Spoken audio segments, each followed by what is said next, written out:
Quick! Short. Bursts. With. Adam. And young.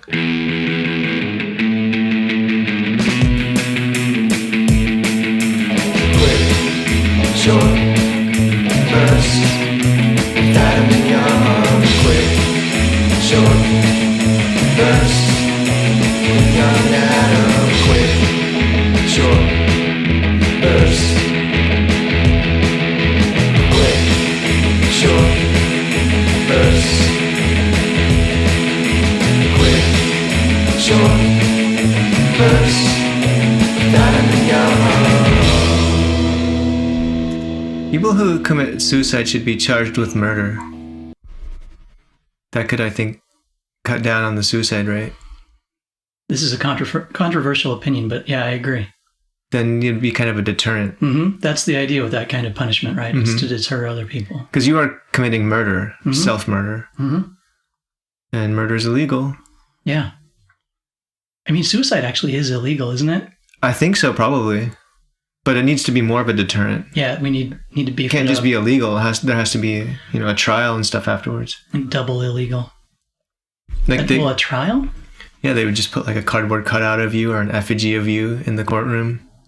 Well, effigies, aren't those supposed to be burned? Or are effigies multi-purpose? I don't know if they have to be burned. I think people burn them often, but they don't have to be burned. I wonder if anyone ever builds one and then burns it just because they think they have to. Yeah, they're like, I wanted to, keep it as a decoration, but I'm just going to... It's an effigy. Yeah, what people do with those things. They burn them. Mm-hmm. They go right up. It seems like a lot of work to make one of those just to burn it. Yeah. They must have some other uses. I think if you build one and you really want it to stick around, you got to, just douse it in water. Mm-hmm. People hate a wet effigy, but that's going to... There has to be a fire evacuation plan and a fire extinguisher nearby at all times. For when you're going to light it up? And a fire alarm. No, in case someone comes and tries to burn it. Oh, if you keep it indoors, yeah. Oh, that's just... they're like, oh, it's an effigy. It needs to get burned, Yeah. It's like Chekhov's rule about how if you see a gun in the first act of a play or a movie or whatever, it's got to go off by the third act. Oh, I didn't know that rule. Yeah, if you see an effigy in the first act, that thing had better be en fuego by the third act. I don't like effigies. Is that racist? I don't know. Is it? Yes. They just seem stupid. Like there's no point in them. I'm just going to burn this thing. I think it depends on how expressive they are. Does it just look like a dummy? Does it kind of have... Is it like a blow-up doll looking kind of thing, or is it sort of more convincing? Did they... Put a lot of work into it? Yeah, did they put in the time and the effort? Did they capture the spirit of the person? I think that depends. Because I think that's shitty too. When someone builds it and they're like, well, we're just going to burn it. What's the point? Of making it really convincing looking and making it really resemble the person. You're doomed before you start if you go into a project with that kind of attitude. Yeah, I think so too. Oh, we're just going to douse it in gasoline. And if you're going to be half-assed about it and not put any effort into it, don't even start, right? Yeah, do or do not do. You know how a clit is analogous to a penis? Yeah. And the balls are analogous to the labia? Yes. I was thinking, what if you jerked off or gave a blowjob to a clitoris? Yeah.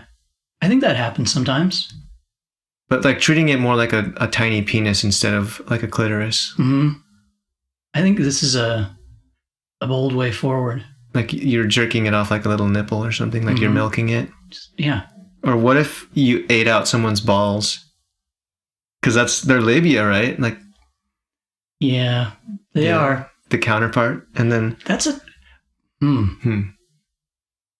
Thank you for pausing. I'm trying to think, really... It sounds uncomfortable. Now I'm thinking about having my balls eaten out. And it feels like stuff's going to get squished around. And, I mean, there's probably a skillful way to do that. Well, these days people, women will strap one on and, do it to the guy. Yeah. So why doesn't she eat out his balls too? Again, why even do it if you're not going to go all the way with it? Yeah. So, pleasure him properly. Eat out his balls, use the strap on. And then I was also thinking, what if you fucked a guy's dick hole with a clit? Like she could fuck your dick hole with her clit. Yeah. In that way, it's too bad that the clit isn't like up in the vaginal canal, because then like the penis could be inside the vagina and the clit could be inside the penis simultaneously. Oh, like they're tucked into each other? Yeah. Like who's fucking hooding who? each other, kind of? Where does it begin? Where does it end? I don't know. It's like fractal fucking. Yeah. The self-similarity goes all the way down. And then could like the egg have a little penis and the sperm has a little orifice on it? And so they start like there's that kind of back and forth there too. Yeah, that would be interesting too. The egg and the sperm are fucking each other. Because it's mostly just the sperm entering the egg, like breaking through that wall, kind of. And I bet they get tired of that dynamic. Same old. Yeah. We're still pretty early in the new year here, right? Yeah. I'm not usually one for New Year's resolutions, but I came up with one, and I feel like I can still kind of slip it in under the radar. Okay. You know, it's kind of embarrassing because it's a bit of a cliche at this point, but people will say, you should dance like nobody is watching. Yeah. I think, like, it is cliche, but it's such a beautiful sentiment, you know, and it's like, it takes courage and it sounds so freeing to be able to do that. So I want this year to be the year I finally truly dance as if nobody is watching. And I mean, in some ways, I don't know why I've been so hesitant about it in the past, because I think the more I think about it, the more I figure it's not going to be that tough. It might be easier for me than most people because anyone who actually sees me dance turns away in horror pretty quickly. Because no one's going to watch you then, right? Yeah, and then it's easy. From there on, I'm dancing like nobody's watching. I'm going to not dance like everyone's watching. That's been my kind of go-to for a long time. I'll be curious to see what you think. I'm not even dancing, but I feel really self-conscious, like everyone's watching me. Very familiar to me. Yeah. Even in the privacy of my own home, I'm going to not dance like everyone's watching me. I'm just going to be like frozen stiff, like, what if they laugh at me? Bring that paralyzing feeling of a public gaze into your most private space and time. Yeah, that sounds like a good idea. I think it could really make you develop as a person.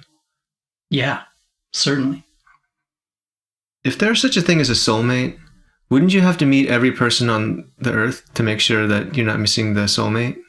You'd have to check, right? You'd have to check every single human. Yeah. Or whoever you're attracted to, like, you'd have to visit every country and visit every person. Yeah. Because you can't be sure if you haven't met every person that you met your soulmate. How could you be sure? I agree. Yeah. It has to be exhaustive. It has to be like a Temple of Doom style globe-trotting adventure. Yeah. Probably have to shoot people in fezzes. But then you'd be like, people are being born all the time too, and then you have to wait 18 years or something. Yeah. To be a never-ending thing that, I don't know, you just never... Yeah. Is it possible? To meet everybody? Well, I mean, Santa Claus does it every year, right? He gets to every household. Oh, yeah. Does he do that only in the Western world where they celebrate Christmas, or does he do it everywhere? He does it everywhere. Doesn't he do it everywhere that people have accepted Jesus Christ as their personal Lord and Savior? Is that connected to Christianity? I thought it was something separate. Like it was more like a pagan type thing, or I think it's common person. It mostly is, but they've been in popular culture. They're attached. That's true. And it is. I mean, he's a saint, right? So yeah, and Christianity has been mingling with pagan traditions for a long time. Yeah, basically since the beginning. Yeah, and they call him Saint Nicholas, right? So he's a saint of some sort. That's what I was saying. Huh. I don't know. I don't understand it. Anyway, it's a lot of people. And I mean, would you want a pagan soulmate anyway? So it's fine to leave those ones out. Yeah. Actually, I think I do want a pagan soulmate. That sounds better. Do pagans believe in souls, though? Could they be your soulmate if... I mean, they're out there in like the moss and the ferns and everything with the stones and the henges. They got to believe in souls, right? That sounds like animism. When you believe like the world around you has spirits in it. Yeah, that's so soulful. Yeah, that is pretty soulful. Everything's got soul.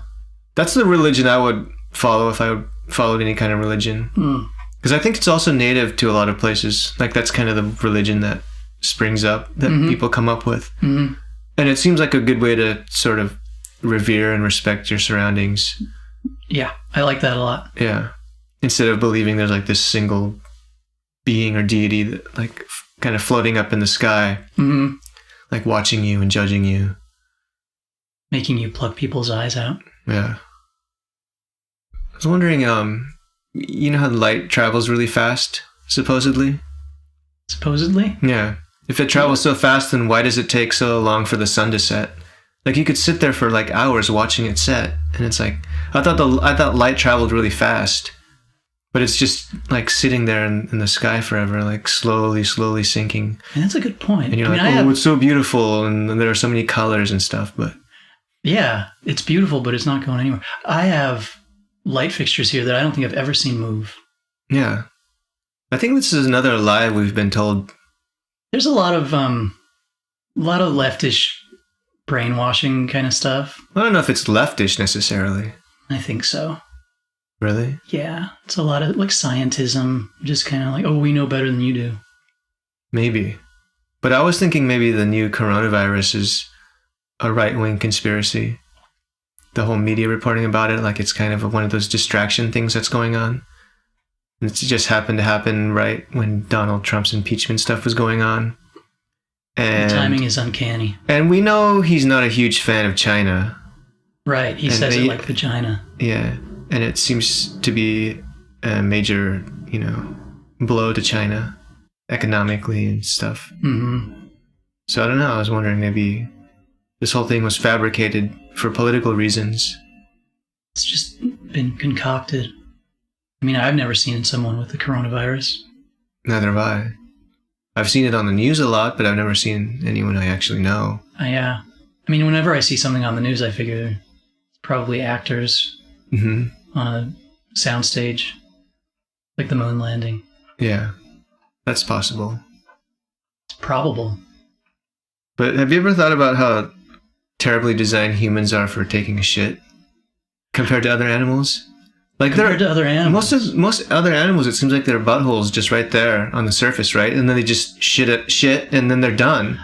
But we have to like do this whole thing. Whole crevice. Yeah, it's like way up inside of our bodies, our butthole. It's hard to get to. And you have to, squat in a really awkward position or sit on a toilet to get it out. And usually you have to wipe. I don't know how our really, really distant ancestors did it, but that we have to like go through this whole cleaning process afterwards. And then we have to pull our pants and clothes back on and everything. Well, that's just because of modesty, right? Yeah. We could do with it. But even if you leave the clothes out of the picture, it's still kind of more of a process than for other animals. Like you see a horse or cow shitting, they're just standing there and they just shit suddenly. This huge amount of shit just comes out of their butts. Yeah. I'm trying to think now, they say what separates us from the apes is the opposable thumbs, which I've already said are totally useless at this point. Yeah. Anyway. It's butt. It's like butt cheeks. Yeah. Nothing butt else. Cheeks.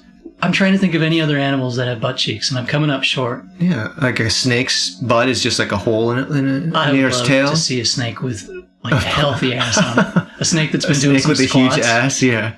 That snake's been doing some leg lifts in the whatever power. It's a lot of it's a lot of overhead. Yeah. For having a butt. It's a high price we pay. Is that a whole that have to do with walking upright? Maybe. But then why didn't our buttholes evolve to like be located in a better spot for shitting? They should have migrated up or something. Like just to the or even slightly down, like to where your chode is. Oh, okay. And it could just shoot directly out from the bottom. I like your idea better. Yeah, just right out the bottom. Yeah, you just have to spread your legs a little bit then, and then it would just shoot straight out to the ground. Yeah, like a projectile. Or just like it does now, I guess. Yeah. It would. I thought you were getting more ambitious with your redesign. That there would be like some propulsion involved. Oh yeah, that would be good too, actually. Could be handy. You're totally right though, or at least I think so. It's about walking upright.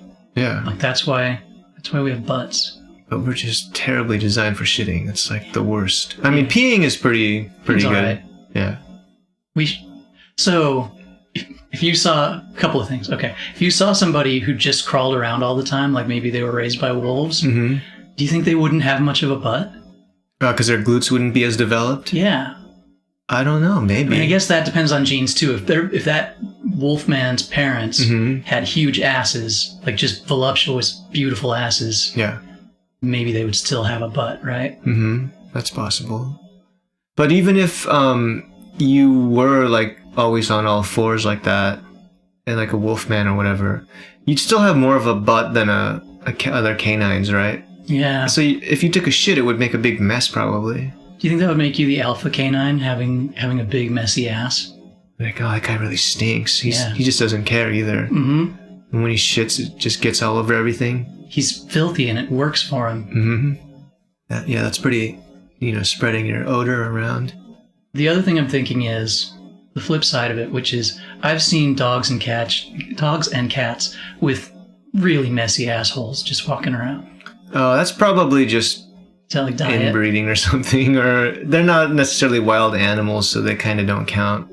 They've been domesticated and, selectively bred for so long that they're kind of... Like if you put a house cat or house dog out in the wild, most of them wouldn't survive very long. And you think that's reflected in the way that their buttholes look? Probably. I mean, a lot of their traits are not well suited for wildlife, right? But if you think about like a wild animal, squirrel, tiger, chipmunk, bear, snake, eagle, they all just shit like when they feel like it. Yeah. There's not like this whole thing that goes on. I know they shit when they feel like it. I just don't know how messy their assholes are.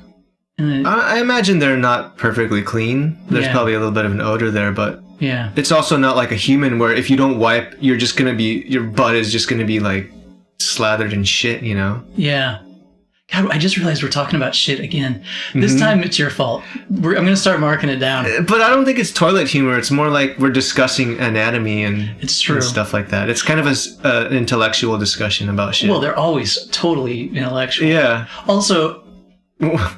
What? Point of correction. Like when you accused me of being the one who brought it up, if part of what counted in that was my remarks about the word poop and saying it and how that turns your mouth into a butt that's pooping air, that does not count, my friend.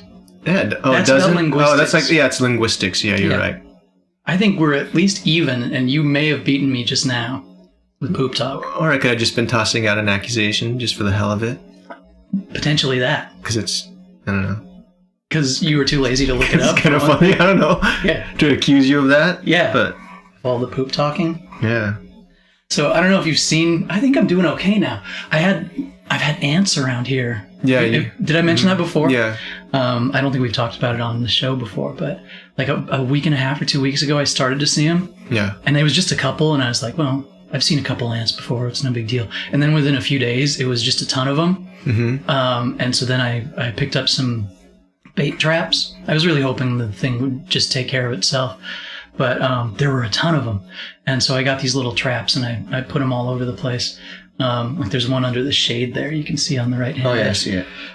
And I've learned so much about ants and how annoying they are and how stupid they are in this time, and about myself, because like I normally hate killing anything at all. Like I'll catch spiders and put them outside, or I don't like swat flies or anything. I try and just like get them out of the place. I'm just like murdering ants left and right at this point. Probably have to, right? Yeah, because there's just no other. They reproduce so quickly. Yeah, and they, the only time I hold back is when they actually do have an ant trail. Like they'll have these routes that they like to take, and because it's about their way in, they found a little way in or whatever, and then they found the main source of food they want to go for, and it's just this path back and forth between those 2 points, and so you see them going both ways on this trail. An ant highway in your house. Yeah. So for a while they were coming in through this little crack in the window, and I would see them. Well, I was seeing them go a few different places, but what I noticed about them going back and forth, two things. Before I get to that, the whole idea of the trap is that they go in, they grab some of the stuff that they think is food, and then they take it back out to the colony, and then all of them are supposed to eat from that, and that's what kills them. So once you know that, you can't like set the traps out and then be killing them as you see them, trying to be like more ambitious about it, because you're fucking up the dynamic of the trap with the way it works. So then I'm just watching these things, waiting for them to do their thing and die. But what I noticed about the trail thing was that they come back and forth, and like at first I thought they were just being inefficient, but they meet each other head on every single time. Like two are coming by each other and they go and they like butt heads, and then they go around each other, and then they get to the next ones and they go and those ones butt heads with the next ones, and on and on and on. And I think it's some kind of like a communication pathway, like that's how they okay.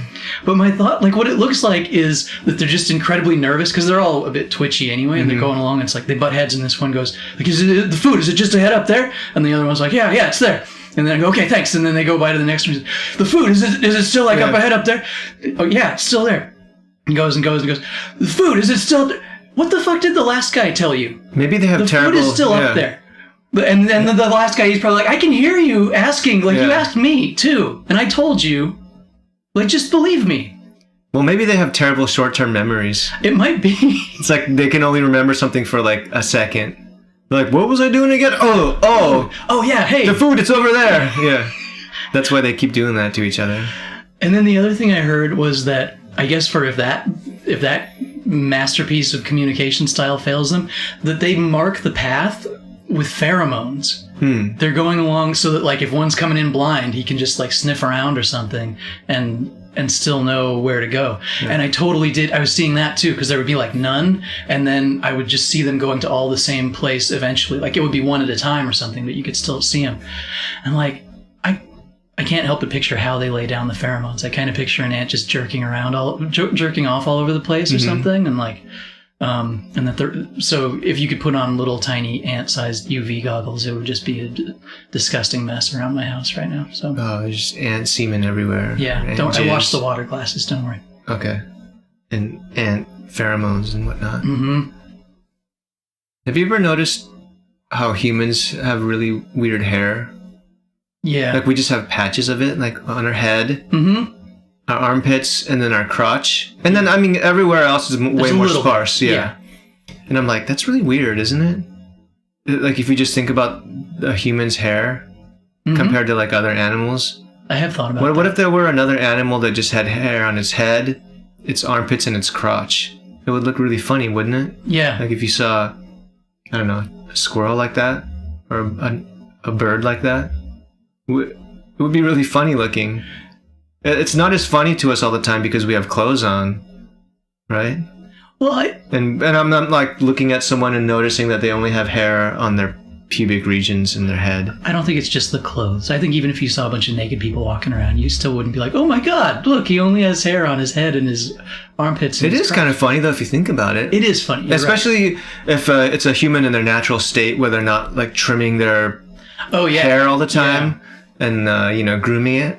If it had just been growing out all their life. Just a wild bush everywhere. Wild bush of armpit hair and crotch hair. And, in your head. Yeah. It would look hilarious.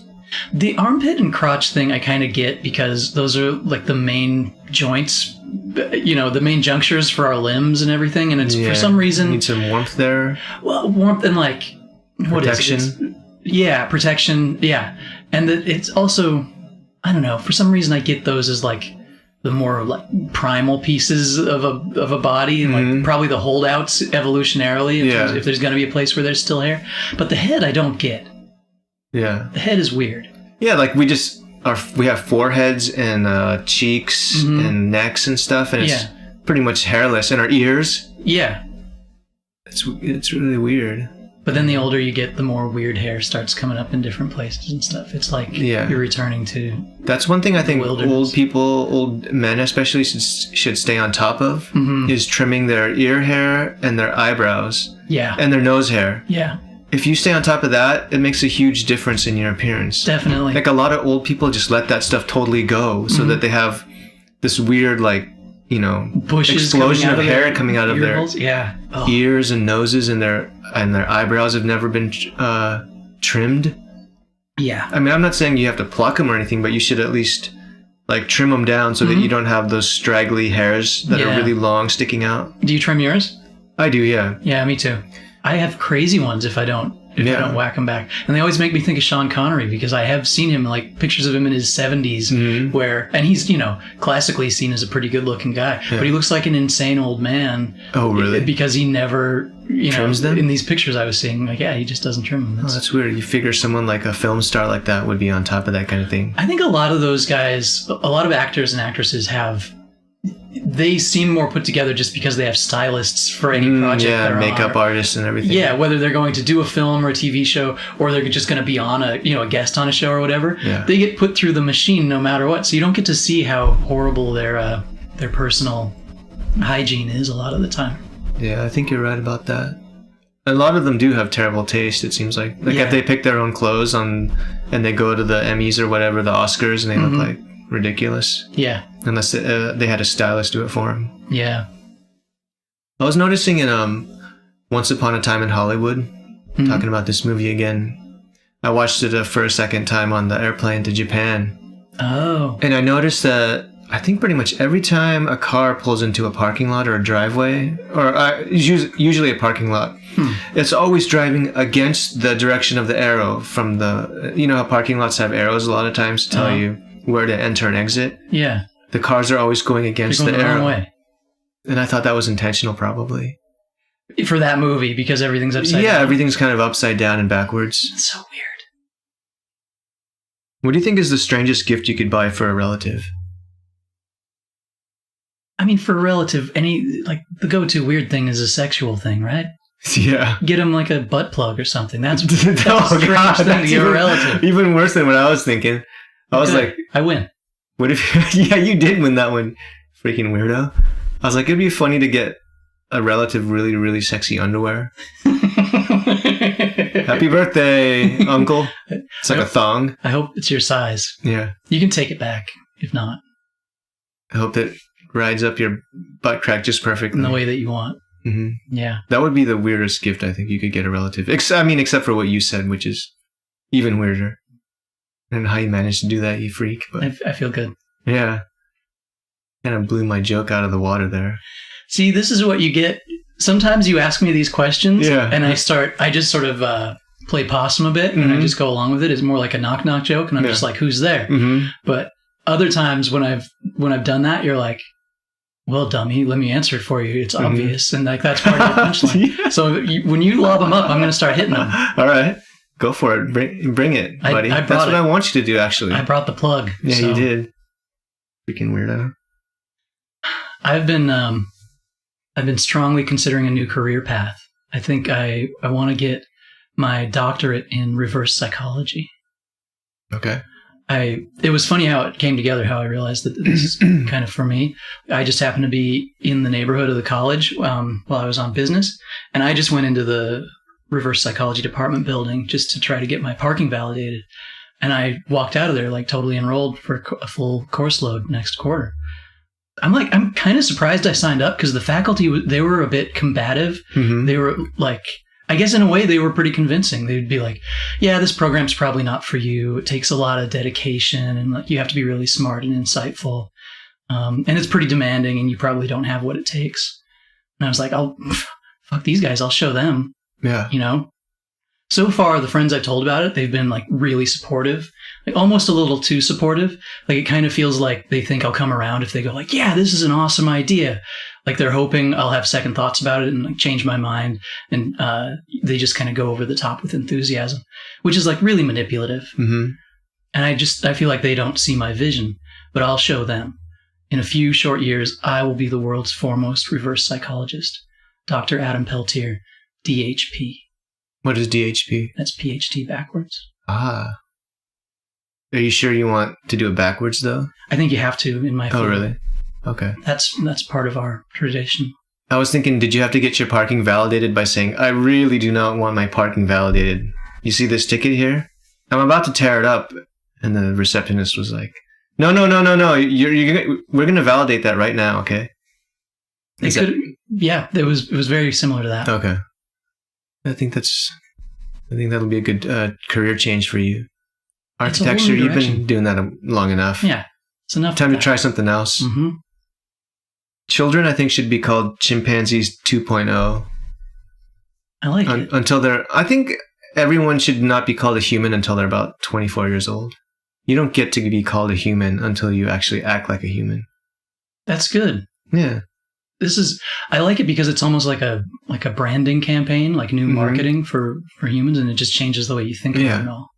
You don't say that kid is a little human. No, they're not humans yet. They're like chimpanzees still, basically. Yeah. Slightly evolved chimpanzees. Yeah. So we cut them a break for a while. And we don't let them drive. We don't let them vote.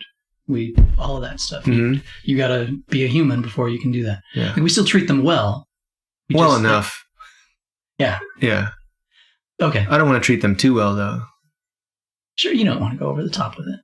Because they're basically incompetent and useless, and they just take up so many resources and time and energy. Yeah. Okay, boomer. This is not a boomer thing. The youth are taking up all of our resources. 24-year-olds are still young. A 24-year-old is a young person who would be complaining about boomers. Boomers would be complaining about 24-year-olds taking up all the resources. I'm not, though. I'm complaining about people younger than 24 who are not yet human. Boomers would complain about that, too. Would they? Yeah. You think they cut it off at 24? I feel like boomers would give children a little mercy. Because everyone does. It cuts into their 401k. Everyone's like, oh, you got to think about the children and the old people and the women. I think old people think about the old people. I do too. And also, I always think to myself, I don't really fall in line with that way of thinking anyway. Like, kids, most of them are going to grow up to be shitheads. And old people, when they were young, were fuckheads, most of them. That's a 1-2 punch there, the shitheads and the fuckheads. Yeah, just because you haven't aged into being one yet, or because you aged out of being a shithead doesn't mean, you're like a great person. Interesting. So it's sort of like a guilt until the proof of innocence thing.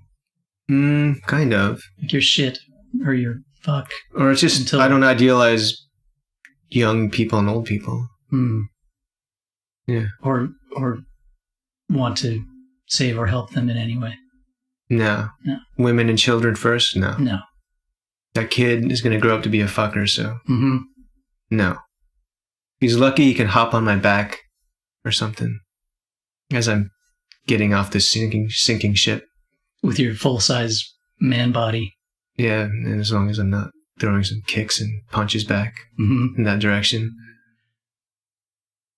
So, speaking of how that it's kind of like a marketing shift you're talking about with that, I found this really wild article about, remember in the 90s when SUVs just got so popular? Yeah.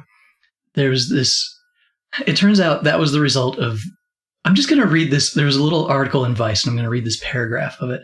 There was one consultant. Here's the quote. The SUV boom was largely the result of one consultant who worked for Chrysler, Ford, and GM. Skipping the quote for a minute. He was a Frenchman named Clotaire Rapaille, something like that. Rapaille. He was, quote, a French émigré.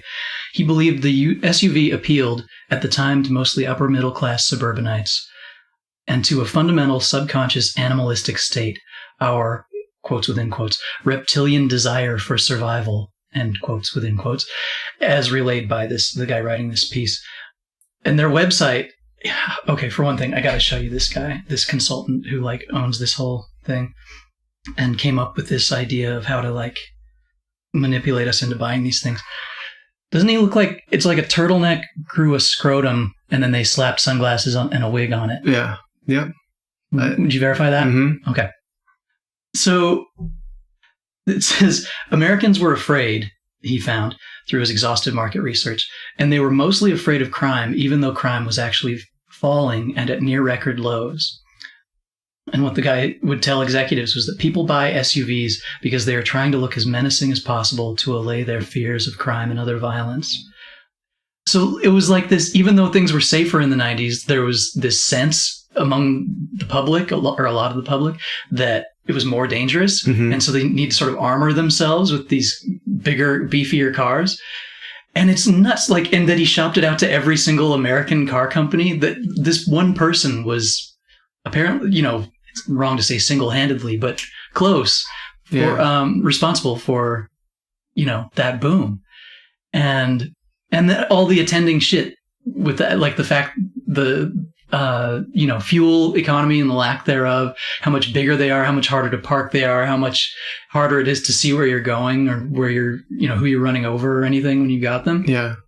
And that it all came from this guy with this consultancy saying, like, we understand people's fears at the base level and we're going to help you exploit them to sell this shit. Yeah. It's like, you couldn't write something more like diabolical than that. It wouldn't be believable. I think fear is used to manipulate people all the time to sell shit. Like the whole, there's a whole economy now around survivalism. They're selling people like emergency stuff for if there's a zombie apocalypse or something. Yeah, exactly. And I really do think that a lot of times stuff like that is tied to, goes hand in hand with what's going on TV, like The Walking Dead, or I think they start to dovetail with each other. Like some writers or whatever notice it sort of cropping up a little bit, and they go, "Oh, hey, here's something people are interested in. We can write to that." And then I think it can kind of bounce back and forth, and they reinforce each other. Or like Outbreak, everyone's got a crazy disease.